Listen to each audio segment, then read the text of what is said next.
드린데요. 그러니까 이게 사실 다 가짜 뉴스인 게 검찰 중앙간부 인사가 이루어졌어요. 네. 그러니까 막 검찰들이 줄사표 내고 있다. 선동을 했어, 조중동이. 데이터를 봤어. 그랬더니 인사 이후에 어떤 정권이나 인사를 하면 거기 진급을 못하거나 한 사람들은 또 좌천되거나 한 사람들은 그만두고 변호사 하는 경우가 있잖아요. 네. 인사 이후에 사직한 게 최근 10년 중에 가장 적다는 거예요. 그러네요. 그럼 이거를 검찰 인사 이후에 줄사표라고 하면 됩니까? 안 되죠. 10년간 이루어진 검찰 인사 가운데 가장 많은 사직자가 나왔던 것은 2011년 이명박 정부 때 총 104명이 사직했는데 와. 지금 사직서 낸 게 16명. 얼마 안 냈네요. 진짜 나쁜 놈들이죠, 언론들. 줄사표. 언론도 나쁜데 그 검사들도 조금 나갈 분은 나가고 뭐 그런 거 아니에요, 원래? 박근혜 출범했던 2013년에도 86명이 사표를 냈답니다. 지금 16명. 지금 제대로 공부하고 제대로 고생하는 검사들한테는 복지검찰이 되고 있는 거 아니에요? 안 나가고 있잖아. 야, 아니, 나갈 때 그리고 뭐 그렇게 멋있는 척하면서 뭐 쓰고 나가는지 80가 모르겠어요, 진짜. 81. 제가 다 민망하던데 그거. 그러니까 그렇게 나갈 때 나가고 나서 3년 동안 정관 예우 못하게 변호사 개업 못하는 법이 빨리 만들어져야 돼요. 그래야 그렇게 큰 소리 치고 나가지 못한다니까요. 네. 그리고 실제로 나가봐야 별거 없어요. 아니, 3년은 괜찮지, 정관 예우. 그 사실 법적으로 금지되어 있는 거 아니에요, 지금도. 금지되어 있는데 다 하니까 아예 그냥 변호사 개업을 못하는 법이 있어야 된다. 그러면 또 위헌 또 소송 걸겠죠. 그거는 그러면 공무원들 다 지금 그래요. 네. 이해충돌 되는 곳에 못 가요, 3년 동안. 국회의원도 마찬가지예요. 심사 받아요. 근데 어쩜 이래요. 근데 언론들이라는 게 이제 이게 언론을 비판할 능력이 없는 분들은 그대로 받아들인단 말이에요. 습자지처럼. 야, 추미애가 검찰 인사를 편파적으로 하니까 검사들이 다 나간대. 요거잖아요. 이선동이 먹혀. 근데 실제로 숫자를 봤더니 16명밖에 안 돼. 역대 가장 적어. 최근 한 10년 동안으로만 따져보면은. 그러면 이게 잘못된 보도인 거지 않습니까? 그렇죠. 이런 거는 사실 법무부에서 이거는 빨리 그 정정보도 요청도 하고 막 해야 되는 사안이고요. 사실 고백하자면 저도 되게 바빠갖고 이 기사 제목만 보고 저는 이게 검사들이 줄사표 낸다 그래서 그러면 뭐 형사부 공판부 중심으로 자리 잡아가는구나 이렇게 생각하면서 욕인데 긍정적으로 받아들였어요.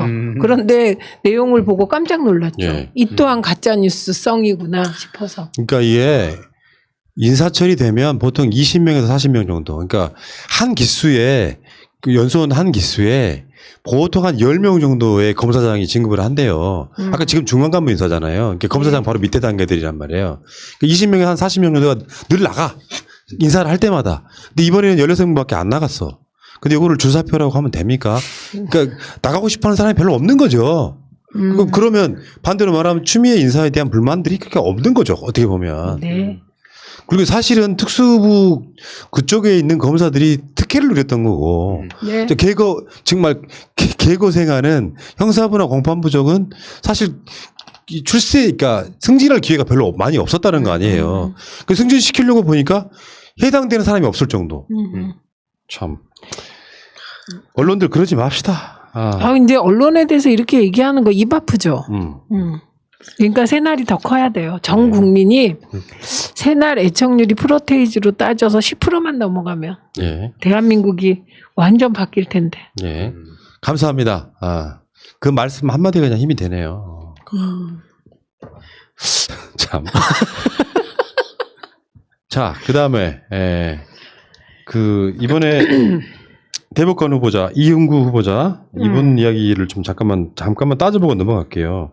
이제 청문회 이제 과정에서, 조국 장관의 SNS가 재판상 독립에 영향을 미칠 수도 있다. 이게 이제 조국 장관 재판하는데 재판부가 SNS 좀 자제하라 뭐 이렇게 이야기했던 부분을 갖고 아마 물어본 것 같아요. 근데 이 부분은 언론적인 대답이긴 하죠. 조국 장관하고 서울대 법대 동기인데 대학 졸업 후에는 만난 적도 없다 이런 상황 아니겠습니까? 아니 근데 저는 이거는 그 후보자가 조금 기준을 세울 때 헷갈리신 것 같은데 조국 전 법무부 장관입니다. 현 법무부 장관이 아니에요. 그리고 저는 지금 대한민국에서 조국 교수가 저 가장 어려운 처지 같은데요. 지금 대다수 메이저 기득권 엘리트들은 조국 전 장관을 비난하지 않습니까? 네, 그런데 이게 그다음에 법관이 전혀 조국 전 장관 가족에게 우호적이지 않게 보이거든요. 그리고 심지어 조국 전 장관에게 판사가 SNS를 좀 줄이라는 식으로 얘기하는데 그게 재판 독립에 영향을 미치는 겁니까? 저는 그거 보면서 판사가 저 월권 아닌가 이런 생각이 들었거든요. 그 판사들이요. 내가 네. 봤을 때는 좀 권위주의랄까 의사들이랑 똑같이 정치적 성향이 쩌는 사람도 분명히 있어요.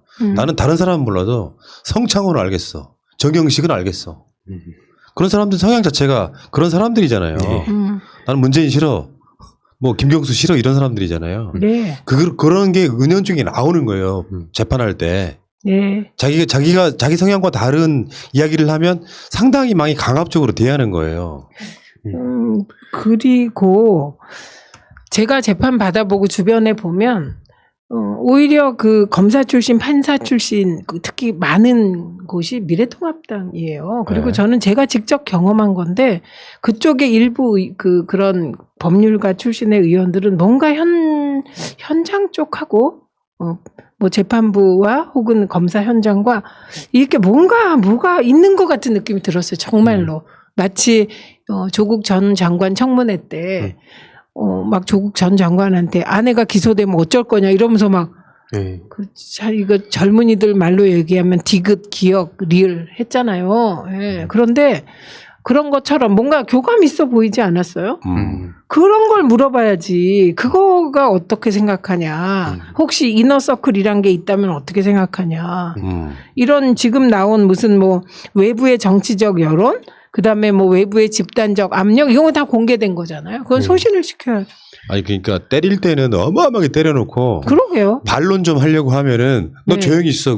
그게 말이 이 되나요? 편파성이 말이 돼? 그러니까 대한민국의 유일한 한 명 조국과 조국 전 장관 가족은 지금 뭐 계속 입도 귀도 뭐 다 막고 있어라 이런 건데 말이 되나요? 아니 실제로요 재판도 이런 영향을 받거든요. 예를 들어서 지금도 오늘 방송에서도 가짜뉴스 얘기가 서너 개가 나왔는데 그렇게 가짜뉴스를 통해 가지고 일방적으로 맞는 사람이 있어. 여론은 나빠. 포털 가면 댓글에 여론이 나빠. 조국 네가 다 해먹었구나 하는 그 댓글들이 있잖아요. 네. 그렇게 여론이 나쁜 상황에 재판 받으면 유죄라는 거예요. 원래 그렇습니다. 그걸 너무나 잘 알고 있기 때문에 조국 장관 입장에서는 최소한 팩트라도 바로잡으려고 하는 거거든요. 그래서 조국 장관 지금 페북에 가장 최근에 썼던 게 이런 거죠. 조선일보 관계자 4명을 형사 고소한 건. 네. 조민 씨가 세브란스 병원 피부과를 방문하여 인턴 부탁을 했다는 2020년 8월 28일자 허위 날조 기사를 작성 배포한 조선일보 박상현 황지윤 기자 및 사회부장 편집국장을 형법 제309조 제2항 출판물 등에 의한 명예훼손죄로 고소. 이게 딱 떨어지는 징벌적 손해배상제가 있다면 그 악의성 증명하기 쉬운 딱 뭐 그 케이스예요 이게. 징벌적 손해배상제가 필요한 이유를 단적으로 보여주는 조선일보에 쾌거를 하겠습니다. 같은 건으로 세모네모 연구소 유튜브 방송 여기서 강용석도 똑같은 이야기를 해가지고 네. 또 형사 고소되는 왜들 이럴까요? 저는 참 오히려 여기에 묻고 싶어요. 조국이 그렇게 무서운가? 그러니까 이 어떻게 보면 말씀 주셨듯이 자연인, 그러니까 인간으로서의 그 조국이란 사람의 그 방어권은 누가 보장해주고 여태까지 검찰이 막 피의사실 유출해가지고 주광덕지 막 그런 말도 같지도 않은 짓들 벌여올 때는 오히려 그거에 전혀 비판도 안 하고 그걸 받아쓰기 해놓고 지금 조국 전 장관님이 마지막 그 수단으로 SNS에다 이 입장을 밝히고 있는데 그것마저도 못하게 하는 건 진짜 잔인하다 생각하고 아직까지도 1년이 지난 지금까지도 조국 하는 거 보면 아직도 진짜 무섭구나. 그만큼 저는 오히려 조국 장관님이 진짜 대단하다 생각이 듭니다. 그러니까 가짜뉴스 통해 가지고 만들어진 그쪽 세력들한테 그 조국 장관의 이미지를 얘네들 끝까지 이용해 먹는 거죠. 그러니까 조국은 나쁜 놈이니까 이런 짓까지 했을 거야를 가짜뉴스 살짝만 들리는 가짜뉴스가 있으면은 기정사실화 시키는데 일부 유튜버들은 그나마 그럴 수 있다고 치자고 조선일보가 이러면 됩니까? 대민족의 정론지라며. 그 서민이라는 분이요. 그 조국 책 그건 조국 흑서가 아닌데 어쨌든 그 여권 비판한 책 이거예요. 그 묻지마 비판 그 책에서 조국 조국은 무죄가 나올 가능성이 높고 그러면 대권에 나올 수도 있다. 뭐 이런 얘기까지 해요. 참. 아니 그 이야기를 하나만 한 소리잖아요. 그렇죠. 하나만 한 소리잖아. 국민들이 조국 장관 너 고생했고 억울했겠다. 근데 보니까 인품도 괜찮아. 정치하면 좋겠어. 해서 대선 나올 수도 있는 거지. 하나 뻔한 소리를 왜 해? 미리 약쳐 놓으려는 것 같아요. 그래서 막 아니다 그러면 봐라 내가 막 옛날에 말한 거 나 네 이렇게 거짓말했다. 얘기했지 않냐? 네, 막 예언했다 그러고. 그 조국 장관 관련한 그 당시 검찰과 언론이 난 때도 여론조사에 조국 장관이 등장한 적이 있어요. 거기에 3%막 이렇게 어떤 경우 10%인가 나왔던가 그런 적이 있습니다. 그러니까 잠재적 대권 주자인 건 맞는데 우리가 지금 그런 걸 꺼낼 계제는 아니고. 아, 그렇죠. 우리는 진실을 밝히고 팩트 체크를 해야죠. 그래서 지금 이 사람들 조선일보 관계자 4명 그리고 강용석 그리고 강용석 관련해 가지고 뭐 GTR 네티즌 그 유저. 네. 뭐 여론 상황. 처음에 형사적으로는 명예훼손죄 고소했고요. 다음에 네. 나중에 손해배상 소송 별도로 제기할 것이다. 얼마 할까요, 이거? 저번에 기본 1억 때리고요. 네. 받고 콜. 다음에 5억. 뭐 이렇게 가야 되는 거 아니야? 그래서 징벌적 손해배상제가 필요한 거죠. 이게 아주 그러니까 조국 전 장관이 홀로 외롭게 언론개혁을 실천하고 계신데 이게 민주당 의원들이 빨리 이거 받아서 징벌적 손해배상제에 입법을 서두르시기 바랍니다. 그게 징벌이라는 말이 안 좋으면 실효적 배상제도 좋고 배액 배상도 좋고 3배 배상도 좋고 다 좋습니다. 예. 근데 이게 고소고발하는 건이 엄청 힘들 거예요. 우리는 그냥 고소고발 해주니까 사이다다라고 할 수 있는데 본인 입장에서는 완곡하게 대한민국의 저 반대편에서는 조국을 범죄자라고 말해야 되는 사람들이 있고 물론 우리 같은 사람들이 열심히 응원하고 있긴 하지만 요거를 일개 개인이 변호사 한두 명과 같이 고소를 작업을 계속하는 건 쉽지 않을 거다라는 생각을 하고요. 막 저 끝까지 쫓아다니면서 저보고 범죄자라고 하시는 분 있죠. 예, 그만하세요 좀. 제가 무슨 뭐 고소를 하십시오. 돈을 훔쳤습니까? 고소를 하시고 마치 범죄자 그러니까 범죄 그럼 떠오르는 게 도둑, 사기, 뭐 강도, 뭐 이런 거 같지 않아요? 뇌물수수 막 이런 거 해당 없습니다. 해당 사항 고소를 하시고 5억을 거세요. 해당 사항 없습니다. 아이고 시간이 너무 많이 갔네요.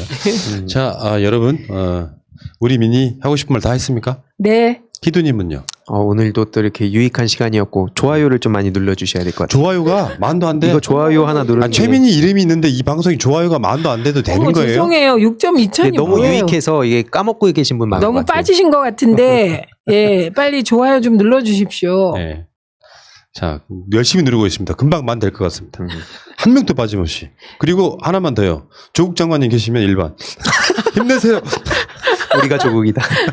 그러면 한 50명이 1번 눌러요. 그거 보려고 그러는 거야. 저번엔 추미애 장관님도 1번 막 올라오고. 자, 알겠습니다. 네, 추미애 장관님 화이팅입니다. 화이팅입니다. 추미애 장관님 아들 문제도 오늘 국회를 또 발칵 뒤집어놨다만 말도 안 되는 국책이 하는 거예요. 네, 그것도 가짜 뉴스 썸이죠. 자, 그 이야기는 또 뭐 다른 시사에서 한번 다루도록 하겠습니다. 일 막 올라오는. 그렇죠? 다 조국이래. 이 사기꾼들. 왜 이래? 우리가 조국이라고 했으니까. 네. 네. 자, 알겠습니다. 우리 미니 하고 싶은 말 다해. 158회 방송은 이걸로 마치고요. 자, 새날은 내일 낮에 다시 오고요. 내일 낮에는 새롭게 런칭한 프로그램이 하나 방송되는데 김민석. 드디어? 새롭게 런칭은 됐는데 시즌2로 이제 해가지고 혼자? 아니요, 저랑 같이 하는데 둘이. 국회의원들하고 싸우는 거예요. 컨셉이. 첫 번째 주자가 조정훈 시대전환 의원인데 왜 당신은 왜 그렇게 말했어? 싸우는 컨셉이에요. 지켜보시기 바라겠습니다. 찾아오겠습니다. 김민석 의원님 고생 좀 하시겠습니다. 네. 그거 어떤 방송이냐면은 민주당 국회의원들 다 모시겠다는 방송. 이낙연 대표부터 시작해가지고 한 번은 꼭 모시겠다는 그런 방송이기 때문에. 네. 자, 새날은 내일 낮에 오고요. 두 분도 고생하셨고요. 다음 주에 뵙겠습니다. 고맙습니다. 고맙습니다. 감사합니다. 재밌어라. 수고하셨습니다. 재밌었어요.